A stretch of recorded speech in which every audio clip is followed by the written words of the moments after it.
সুপ্রভাত বন্ধুরা, সকলে কেমন আছো? আশা করছি সকলে ভালো আছো, সুস্থ আছো। আবারও একটা নতুন ভিডিও তোমাদের সকলকে অনেক অনেক ভালোবাসা। এখন বাজে সকাল 10টার মতো। আমি স্নান সেরে চলে এসেছি। এসে এখন সিঁদুরটা পরে নিচ্ছি আর ঠাকুরকেও প্রণাম করে নেব। সকালে সমস্ত কাজবাজ হয়ে গেছে। এখন এবার নিচে গিয়ে ছেলেকে খাওয়াবো, খাইয়ে রান্নাটা বসাবো। সব থেকে কঠিন কাজ হচ্ছে এই যে আমার ছেলেকে খাওয়াতে। ওকে খাওয়াতে খাওয়াতেই অনেকটা টাইম লেগে যায়, কিছুতেই খেতে চায় না। একবার দিছি তো ওই দিক পালাচ্ছে, আবার এই দিক চলে যাচ্ছে। তোমরা পুরোটা দেখতেই পাচ্ছ। খুবই দুষ্টু। সবাই বলে ছেলেরা নাকি একটু দুষ্টুই হয়। যাই হোক, আর বাচ্চাদের দুষ্টুমি দেখতেও ভালো লাগে। তো ওকে খাইয়ে দিয়ে আমি এখানে চলে এসেছি সবজিটা কাটতে। আর মা অলরেডি অনেকক্ষণ ভাতটা চাপিয়ে দিয়েছিল। ভাতটা প্রায় হয়েই এসছে। আর এই শাকগুলো কি বলো তো, আগে কেটে রাখলে নয় বেশি ভালো হয়। তো কালকে আর কাটা হয়নি জানো তো, সেই জন্য আজকে কাটতে হচ্ছে। আর এই শাক বেছে কাটতে কিন্তু অনেকটাই টাইম লাগে।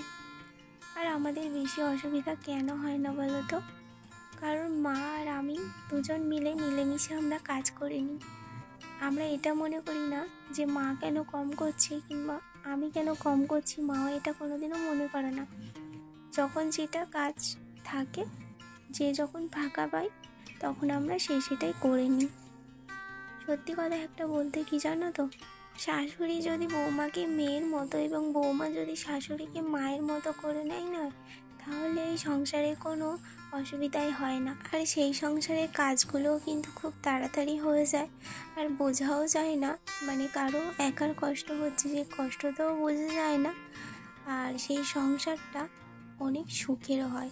যেমন আমাদের টাকা পয়সা আমাদের অনেক নেই, অনেক বাড়ি নেই, গাড়ি নেই, ঠিক কথা, কিন্তু আমার এই কুঁড়ে ঘরেই অনেক সুখ আছে। আমরা থাকি, আমার হাজব্যান্ড, আমার ছেলে, আমি, আমার শ্বশুর শাশুড়ি, এই 5 জনায় আমাদের ছোট্ট সংসার। আমরা খুব ভালোই আছি, ভালোভাবেই দিন কাটাচ্ছি।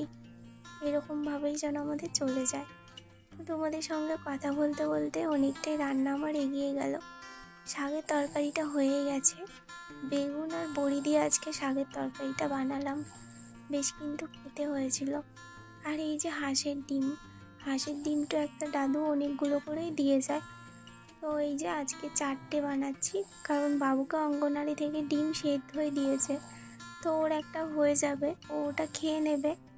আর সেই জন্য আমি 4টেই বানালাম। 5টা করে বেকার নষ্ট হবে, তাই না? থাকলে অন্য দিন খাওয়া হবে। তো ডিমের কারিটা আমার প্রায় হয়ে এসেছে, ধনেপাতাটা দিয়ে দিলাম। এবার আমি নামিয়ে নেব। আর আজকে একটু টক করব। টকটা প্রায় আমাদের প্রত্যেক দিনই হয়ে থাকে, কারণ মা বাবা একটু টক দিয়ে ভাত খেতে বেশি পছন্দ করে। বাবুকে মা স্নান করিয়ে দিয়েছে আমি যখন রান্না করছিলাম। ও এখন দেখো খেলা করছে। আর আমি তো টকটা বসিয়ে দিয়েছি।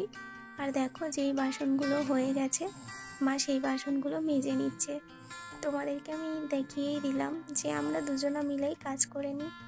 হয়তো আমি রান্না করছি যখন মা স্নান করিয়ে দেয়, কিংবা মা হয়তো যেদিন রান্না করছে বাবুকে আমি স্নান করিয়ে দিই। এরকমভাবেই আমাদের হয়ে যায়। তো আমি এখন বাবুর খাবারটা বেড়ে নিয়েছি, ওকে খুঁজতে যাচ্ছি। ওর দাদু ওকে বেড়াতে নিয়ে গেছে। এই সময়টা একবার ওর দাদু নিয়ে চলে যায়, কারণ এই সময়টা জল আসে, জল পড়তে হয়, মা বাসন মাজে, আমি এদিকে রান্না করি। তো সেই জন্য একবার বাবা নিয়ে চলে যায়। তো ওকে তারপরে দেখে আমি খাইয়ে দিয়েছি, ওকে ওর দাদু নিয়ে আসতে। আর মা এখন জল আনতে গেছে। জলটা আনলে তারপরে আমরা খাওয়া দাওয়া করব। আর আমার কিন্তু অনেকগুলো গাছ হয়েছে জানো তো, তোমাদেরকে একদিন দেখাবো। অনেক সবজি গাছ হয়েছে। এখন হচ্ছে বিকালবেলা, ছেলে ওর ঠাম্মার কাছে আছে। ওকে দুধ খাইয়ে রেডি করে দিয়েছি ঘুম থেকে তুলে। ও এখন ঠাম্মার সাথে একটু ঘোরে, সেই সুযোগে আমি এই কাজগুলো সেরে নিই। এই যে জামা কাপড় অনেকগুলো রয়েছে, তো এই জামা কাপড়গুলো গুছিয়ে নিচ্ছি।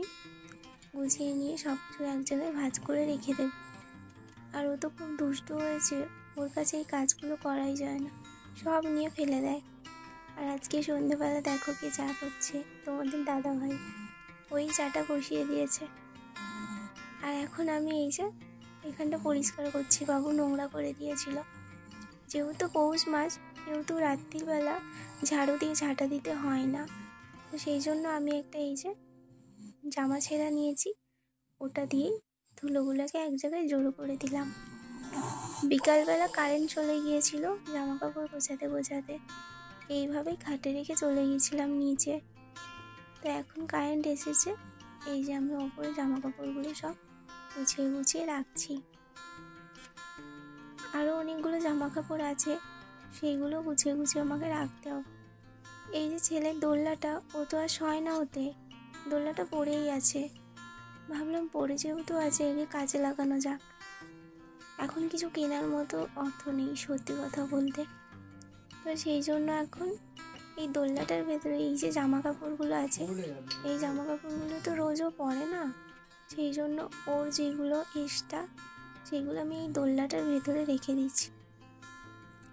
আর তার সাথে তোমাদের দাদা ভাইয়েরও কিছু জামা কাপড় এখানে আমি রেখে দেবো, কারণ অনেক হয়ে গেছে আলনার মধ্যে, আর ওগুলো ওরা প্রত্যেক দিন পরেও না, সেই জন্যই এর মধ্যে রেখে দেবো। আর এর মধ্যে রেখে দিলে কি হবে, ওই চেনটা এঁটে দিয়ে ওর মধ্যে একটা কাপড় দিয়ে দিলে অতটা ধুলোও হবে না, সেই জন্য আমি বুদ্ধি করে এটার মধ্যেই রাখছি। সত্যি বলছি, এখন যে একটা শোকেস ছোটো থেকে কিনবো, তো সেটা এখন হয়ে উঠছে না, তো ভাবলাম এইরকমভাবেই রাখা যাক, যখন কেনা হবে তখন নয় রাখা হবে।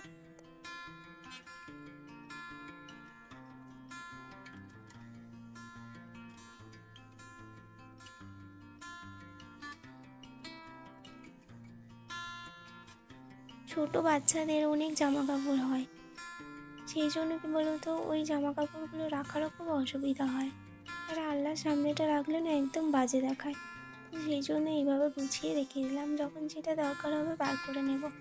ওই দিকটা তোমাদের দাদা ভাই রেখেছি, আর এই দিকটা বাবু রেখেছি। তো এখন এই যে নিচে চলে এসেছি, আর আজকে রাতে খাবো রুটি আর ঘুগনি। ঘুগনিটা দিনেই হয়েছিল, তো অনেকটা হয়েছিল তো রয়েছে, তো ওটা দিয়ে আজকে রুটি খাওয়া হয়ে যাবে। তো বন্ধুরা, তোমাদের ভিডিওটা কেমন লাগলো অবশ্যই কমেন্ট করে জানিও। আজকের মতো এইখানে ভিডিওটা শেষ করছি। সবাই ভালো থেকো, সুস্থ থেকো, সাবধানে থেকো, টাটা।